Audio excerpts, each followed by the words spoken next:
সারাদিন মোবাইলের উলঙ্গ ছবি দেখে কি শিখতেছো? কি শিখতেছো?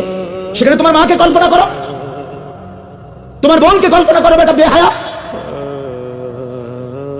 তুই যেমন অন্যের মেয়ে দেখছিস, তোর বোনকে যদি দেখে অন্য কেউ, কেমন লাগবে দোস্ত? তুই যেমন পরের মাকে দেখে মজা পাও, তোমার মাকে দেখে যদি কেউ মজা পায় তখন?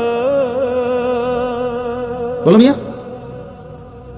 এক যুবক সাহাবী মুসলমান হইছে নতুন, বলছি ইয়া রাসূলুল্লাহ সাল্লাল্লাহু আলাইহি সাল্লাম, আমি মুসলমান হলাম ঠিক আছে, কিন্তু আমি জিনা ব্যভিচার ছাড়তে পারবো না, নারীর সাথে জিনা আমি ছাড়তে পারবো না, আমাকে এটার অনুমতি দেন।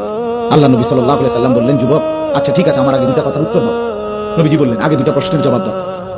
রাসূলুল্লাহ সাল্লাল্লাহু আলাইহি সাল্লাম বলেন, যুবক বলো তো, তুমি যা অন্যের মায়ের সাথে করতে চাচ্ছ, সেটা যদি তোমার মায়ের সাথে কেউ করে, তোমার অনুভূতি কি হবে? যুবক তরবারি বের করে বলছি, ইয়া রাসূলুল্লাহ, আমি এক কোপে তার গর্দান উড়াই দেব।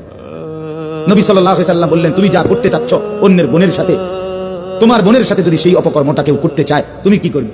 যুবক আবারও তরবারি তুলে বলছে, আমি তার গর্দান ফেলে দেব।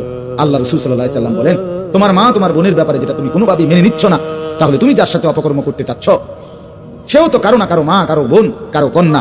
যুবক এটা তুমি কিভাবে করবে? আল্লাহর কসম, যুবকের কলিজা নড়ে উঠছে, বিবেক নড়ে উঠছে। যুবক চিৎকার করে বলছে, ইয়া রাসূলুল্লাহ, আল্লাহর কসম, আমি আর কখনোই এমনটা করবো না, আমি ছেড়ে দিলাম।